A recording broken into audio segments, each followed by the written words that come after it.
You're listening to Speaking Sidemount, the podcast where we talk all things sidemount diving, from equipment, skills, techniques, and sidemount diving expeditions to interviews with some of the world's top sidemount divers. Whether you're new to sidemount, been sidemount diving for years, or just want to know more, this is the place for all things sidemount. I'm your host, Steve Davis. Let's get wet. Hey, welcome back to Speaking Sidemount. I'm Steve Davis. This episode is kindly sponsored by X-Deep, and I continue to be very grateful to Pieter and the team at X-Deep for their support of Speaking Sidemount, which is huge in helping to make this podcast possible. If you happen to be at Boot Dusseldorf next week, then go up and say hi to Pieter and the team and let them know that you heard about it through Speaking Sidemount. They're in Hall 3, Booth F for Foxtrot 24. In amongst the episodes where I interview some of the world's top sidemount divers, and those where we speak about sidemount skills, equipment and techniques, I want to devote a few episodes to great diving destinations and how we address some of the specific travel details or issues we might encounter when traveling as sidemount divers. Last year I did an episode on Truck Lagoon, and in today's episode I'm going to share with you my experiences traveling to and diving the beautiful island of Niue in the South Pacific, including a really cool interview with Shannon Hunter of Buccaneer Adventures Niue Dive about our respective experiences in working with each other on this trip. Whenever we travel as sidemount divers, there's a few details that we really need to take care of to make sure that our trip ends up the way that we want it to. Obvious details such as cylinders that you'll encounter and their characteristics, be they 11-litre aluminium or aluminum 80s that you'll find in most tropical destinations, through to the 12-litre steels that you'll get in places like Florida Cave Country and in many places in Europe. Then there's ensuring that you get DIN valves or converters, and preferably modular valves, although this can be really rare. And certainly having valves that have extensions so that you can easily put your bungees on for the top cylinder attachment is going to be really important. Now you'll often find that you need to brief the dive operator as to how you'll work with them and what you require, and this may result in some amount of pushback if they feel it's beyond what they're used to doing, or if they simply don't want to do it for that matter. The net of it all is the better your communication up front with your dive operator, the smoother things will go once you're there. We obviously all have the option of going back to single cylinder back mount if the diving's recreational in nature, and by that I mean it's not a tech dive in terms of deco or overhead. But if you're like me, I like to push the issue and will always dive side mount if at all possible. I just like the redundancy and the comfort that I have in side mount. So there's no better way to communicate this than having a sidemount diver such as myself talk to a dive operator. So let's move to our interview with Shannon Hunter of Buccaneer Adventures Niue Dive. Hi, welcome back to Speaking Sidemount. I'm Steve Davis. I'm sitting here on the magical island of Niue in the South Pacific, looking out over the ocean, and man, what a beautiful view it is here. I've just spent the last 7 days here enjoying the sunshine and everything that the Pacific has to offer, including the diving. And with me today, I have Shannon Hunter of Buccaneer Adventures Niue Diving. And Shannon runs this business, and I have to say I've had a brilliant time here. And so I just wanted to have a chat to Shannon a little bit about his operation, about Niue, and also about having a sidemount diver like me turn up on his doorstep and how that worked out for him. So my first question, Shannon, is what the hell is an Aussie doing in this beautiful part of New Zealand? Yeah, thanks for that. Well, I mean, New Zealand's technically a territory of Australia anyway, isn't it? Yeah. You know? Yeah, like the West, you guys copied our East flag, Island, so. East Island. No, I mean, well, came here a fair few years ago just as a tourist and literally stepped off the plane and loved every little quirk and quarry that this place had. From having to get your own bag at the airport to the amazing scenery. I didn't want to leave, and so came back again the next year, stayed for a whole month, which just reinforced the love. And Here I am 10 years later after, 8 years after moving here, 10 years after that month-long holiday. And Having come here for the first time, I kind of get it. So I've traveled a lot through the Pacific, and there's parts of it that I just love. I love Fiji, and I love the cooks. But it's a bit different here. It's got its own unique aspects, hasn't it? Let's talk a bit about the unique aspects of Niue and what makes it different from some of the other islands. I put it down to being really small-time tourism. So we literally have the 2 flights a week. That's it. Yep. So you're not a cattle stepping off the plane. You're not just a number. You're not just a bum on a seat. You're walking around. People genuinely want to stop and talk to you because we're not used to tourism, It's a growing industry. But so the people don't look at the tourists here as a dollar sign. You're a person. You're a real person with a story and a way that you discovered Niue yourself, and they take so much pride in what we've got here.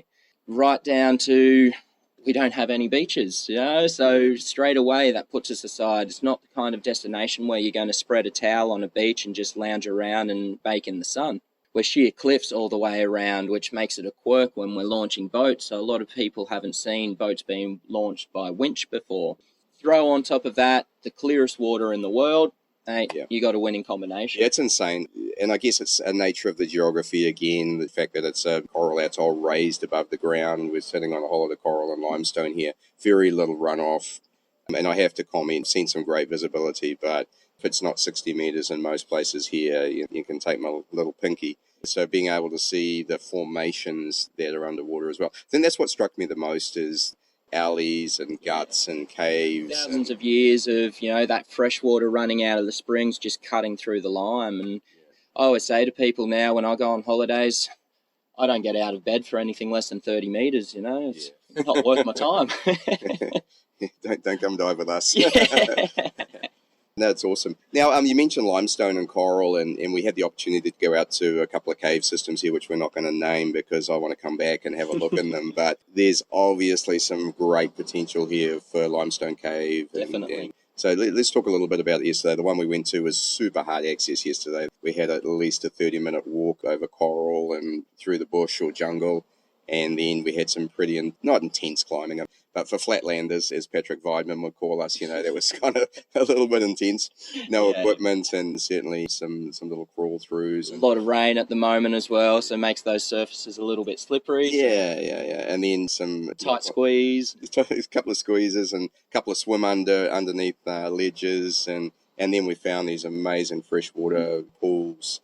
And the light streaming through one of them reminded me of the pit in Mexico. I don't know if you've seen photos of that. But so there's great potential here for Limestone Cave. And I think that as a Sidemount diver, again, that's one of the reasons that I want to come back to Niue, apart from what we've just discussed in terms of the awesome diving here. One thing to note, we mentioned the formations and so on in the ocean side.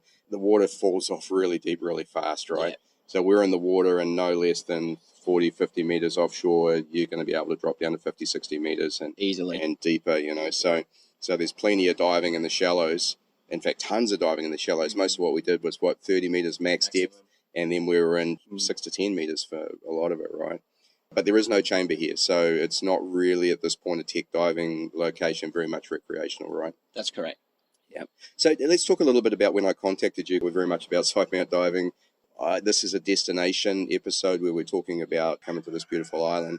As someone who you hadn't seen any Sidemount divers before, right? Yeah. So when I first inquired to you, how did you process the communication in terms of a guy saying, hey, I want to come and dive Sidemount in Niue?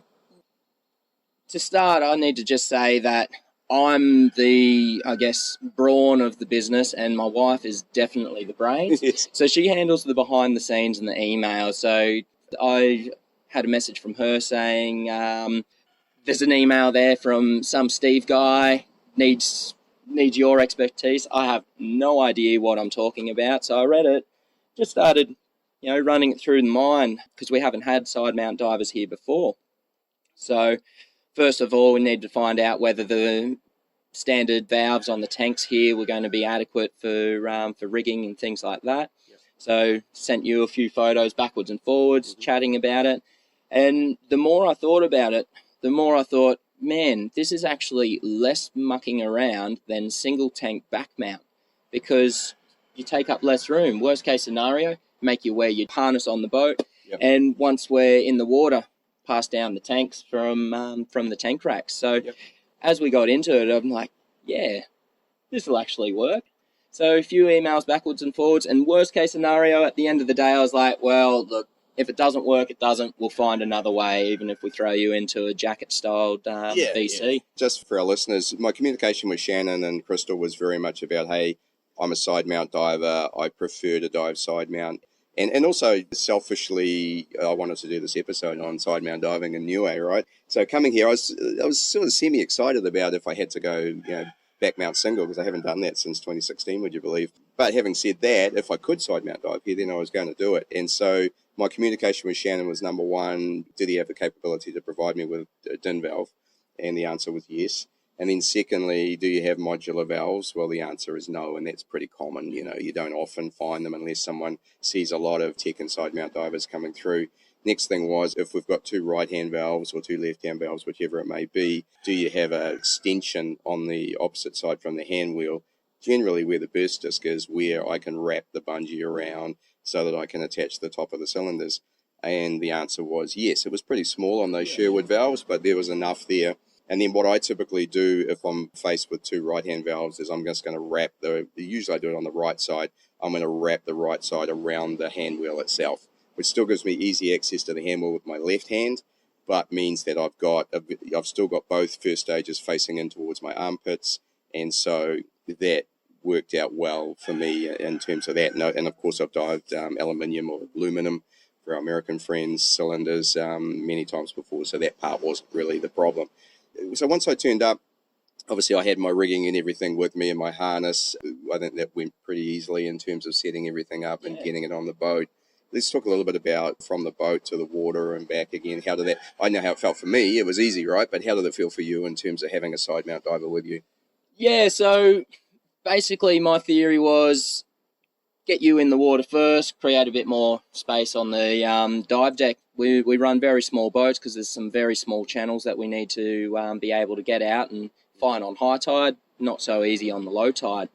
So you're happy to jump in the water, attach whilst in the water. We had to do one dive where we did a somewhat of a drift where you get up on boat, and to be perfectly frank, there was not a lot of horrendously different technique that I needed as the operator to be able to get you in there safely. One or two extra processes, nothing more difficult than usual. Yep. It felt very smooth from my point of view too. So, and one thing I appreciate with operators too, some operators are somewhat antagonistic, but you're very open-minded. And so it was kind of, this contrast with my Maui experience, right? But you were open right from the very beginning. And I think I've said this in one of our previous episodes about Sidemount diving and skills. Behest on me to turn up with a skill set such that I don't make myself a pain in the ass for you, right? That's right. So if I didn't know how to don on the boat, if I didn't know how to don quickly and effectively in the water so that I could get my cylinders on quickly and be part of the dive group, and secondly, exiting the water, you may have noticed that every single dive I had my long hose ready. So when we're doing our safety stop, once we'd completed our obligation for that, I would stow my long hose and have my right cylinder, long hose cylinder ready to hand off. And then on the surface, even on my way to the surface, I was starting to do the doffing procedure for the left short hose cylinder, where I might take the necklace off, I might bring the hose over the top, still breathing from it. And then on the surface, all I've got to do is make myself positively buoyant, disconnect the inflator hose, stow the hose and hand it up, right? So sounds like a little bit, but it took me like 10 seconds, right? So having said all of this, very benign conditions here. We had a little bit of current on a couple of them, but nothing that we couldn't deal with, obviously in conditions that are more difficult. Then I think it still would have worked out okay for us. Bottom line, if you could dive single cylinder, I think I could have dived with that group, no problem whatsoever. Another thing that I appreciated out of being a Sidemount diver here and carrying two cylinders is we did some cabin dives, and so having extra gas, I think from my point of view, and even from me contributing to the team and the group, was positive. Yeah, definitely. If we had a problem, then I was the gas tanker for sure. And then the other thing was, I've obviously got to reserve a good portion of my gas for the second dive. But as you guys swapped out your single cylinders and left 35 to 50 bar in each of those each time, I got to have that on the second dive, right? So by the time I got to my second dive, provided I hadn't used my contingency on the first, I had a ton of gas. Yeah. So it made it really nice for me personally on the second dive to know that I've got that extra 50 bar or whatever I had left in each, often in each cylinder, and then I can carry that into the next dive. So again, I'm diving with tons of gas, and my feeling as a diver is you can never have too much gas. Oh, Right? 100%. Let's talk a little bit about Buccaneer Adventures and what you've done here. It's obviously a simple operation. We're in a very small country here. It's not a big operation, but I've been impressed with, number one, how slick you run it. Obviously everything's very well oiled after 8 years. You know where you're going. You know your sights. You know your loading and getting in. I found it really nice and relaxed in terms of the processes. So tell us a bit about Buccaneer and what you're doing. And Well, we do have very defined seasons here, which, I mean, me personally, I prefer this time of year. It's not so many travellers coming through. We're not pressed for time at all, and we can really concentrate on making sure everybody's having a great time. Peak season, yeah, certainly we are on a schedule, a little bit less time for the little formalities and things like that, which is why we do make sure that everything is slick, so that basically when the everything's going wrong, we've got delays at the wharf because there's 20 fishing boats trying to come in as well. We're still going to get everybody back, number one, so they can have lunch, but number two, so that we can prepare for the afternoon tours as well. So whilst it is quieter, I do take a little bit more time. In only that, I allowed you guys an extra half an hour sleep in once. Wow. and just as a side note, the reason that we're in Niue is it was my son's 21st birthday yesterday, and so we came here to celebrate his birthday, and I promise you, after the night after his 21st, right, he needed to sleep in for sure. So, I did as well. Shannon very kindly took him out on the town, so left the old fella at home, right? But a 33-year-old liver doesn't recover quite as good as a 21-year-old. 100%. Yeah, you don't even want to know about 56, my friend. Yeah. But yeah, so as far as the launchings, there's not a lot of faffing about once we're there because currents, rocks, that's the most complex part of the tour. So all that part, what you saw is what you get peak season as well. Yep. We do intensive training with our crew when they get here. It is a seasonal location, so it is hard to find crew that are willing to, number one, stay on island as it's getting quieter. Less tours means less money for them. Sure. But number two, we always get the promise that they'll come back next year, but once they go to New Zealand or Australia and start earning the bigger dollars. I've been guilty of that myself. For old Tom and Audrey at Gozo Technical. He's always the gunner. Yeah. He's going to come back one year, but never quite made it across the world again. So I get that. We've got the luxury of having one of our long-time serving crew coming back to manage the place next year, which is fantastic. Yeah, Tom's a good guy. I enjoyed diving with him too. Don't tell him that; it'll go straight to his head. No. So the systems we have in place are designed so that when everything's going wrong, the safety's still there. Yeah. When everything's going wrong, the guide can still follow, procedure and get divers back safely, themselves back safely, and equipment back safely, and in that order as well. Sure. Yeah, I mean, you dump some equipment here, you'll find it again, I'm sure, unless it goes off the edge, right? Yeah, amazing. So for divers coming here, there's obviously the seasons run between what months? Shoulder season generally starts for around about April. That's when we're coming out of the storm season, which is, New Zealand summer is our so Southern Hemisphere summer. So we're talking from December through to March. That's correct. Yeah. So risk of cyclones coming through, blowing things out, tropical depressions, things like that. So the weather patterns are I mean, we still get out for diving, but it's just unpredictable. It's swirly, and we can't predict week to week what it's going to be doing. Day to day sometimes is quite difficult as well. So the weather starts settling down for about April. That's when we start seeing as well the promotions being run by Air New Zealand, for cheaper flights to try and get people excited for the peak season. And our peak season is Southern Hemisphere winter, which coincides with the whale migration. So we get the humpback whales up here. We're one of the few countries worldwide where you can get in-water interactions with them. And that's from around about mid-June through to end of September. We were very fortunate. There was one lagging whale here that we managed to see from the shore, but I think if you're planning to come here and you wanted the diving's one thing, and it's amazing. We had a great dolphin interaction with Shannon and the crew. The dolphins as well. are here year round. Dolphins are here, so these are spinner dolphins, and they were super impressive. So we got a dive with them over a short period of time, kind of snorkeling with them. And then obviously the whales are just another dimension, right, that you can add onto the back of that. And humpbacks are spectacular animals as well, aren't Definitely. they? In terms of the what they do in the water and the way they play and breach and sharing the water with an animal that is horrendously bigger than us. Yes. 15-meter animal. When you make eye contact with something like that and you see the intelligence in the eye, it's borderline spiritual. It's awesome. Yeah. And seeing how precise they are in the water, given how large they are, right? Their spatial awareness is second to none. You don't get smacked around that often, I'm assuming, right? No. Maybe when baby gets a little too curious, they're not quite as coordinated as what mum would be. But certainly, mum, I've had groups where mum's, decided she wants to come and investigate because we've got standards as to how close we can approach. Yes. Should the whale approach, it gets dangerous for us and the whale if we decide to try and swim away. So we need to stay still, let her know where we are. Yep. And we've had instances where she's come up, she's swum over to the group, she's literally lifted a pectoral fin over the top of the group and placed it back down on the other side. So completely aware of where and what we are and where her body is in the water as well. So, yeah, that's something cool. So in terms of getting here, obviously the access is only through New Zealand. So for our international listeners, New Zealand's a pretty cool place to go as well. So you would either tag Niue onto a New Zealand trip or fly into Auckland and then connect to Niue. And the flights come twice a week, Mondays and Fridays in season.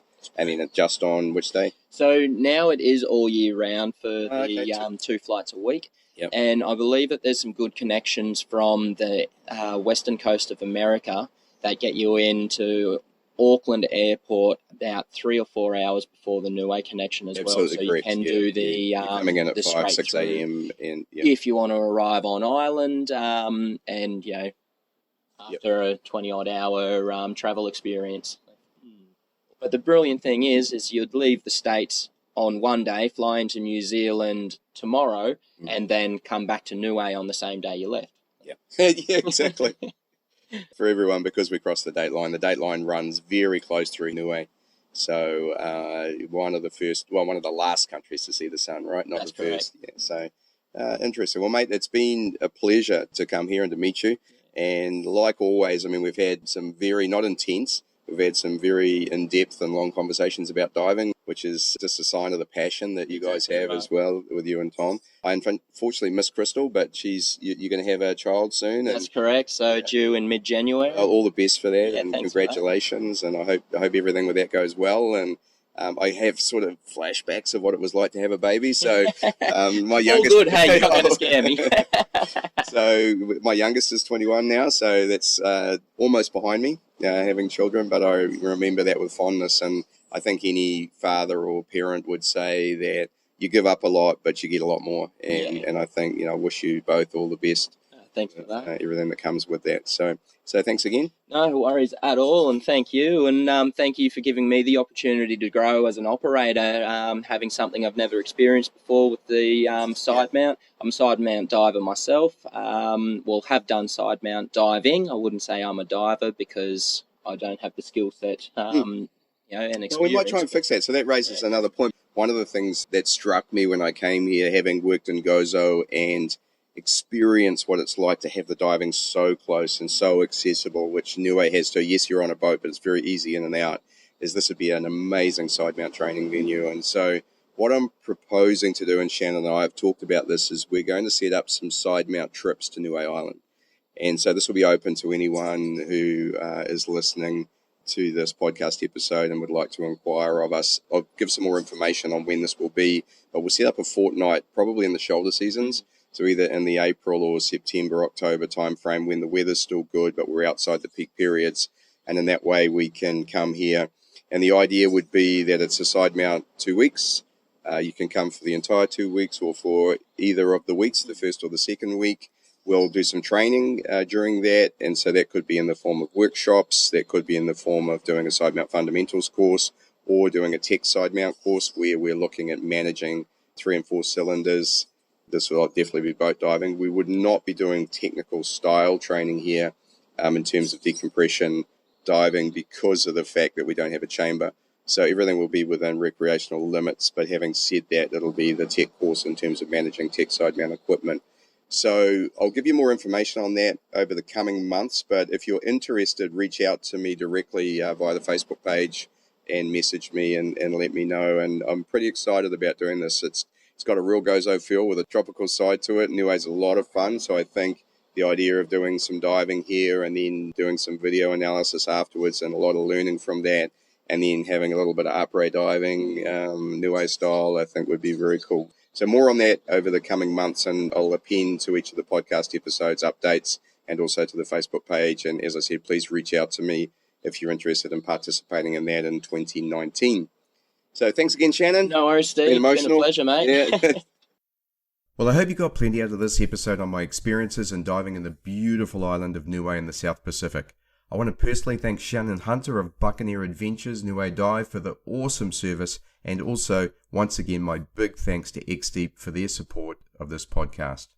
Before I go, look out for my Side Mount Fundamentals ebook, where you can find all of the information you need on the foundational or fundamental aspects of side mount diving, and also look out for information on Truck 2020, the side mount group that we're putting together to go to Truck Lagoon with Pete Mesley's Lust for Rust in June of 2020. Now, information on both of these is available at www.sidemountpros.com. And if you like the sound of Niue, now is the time to express interest in joining me there this September, that's 2019. Space will be very limited, and I'll be able to organize the specific dates around the first people to book, so please get in as early as you can. Just message me if you'd like to discuss. Thanks again for joining me today. I really enjoyed doing this episode, and I'll catch you again in next week's episode of Speaking Side Mount.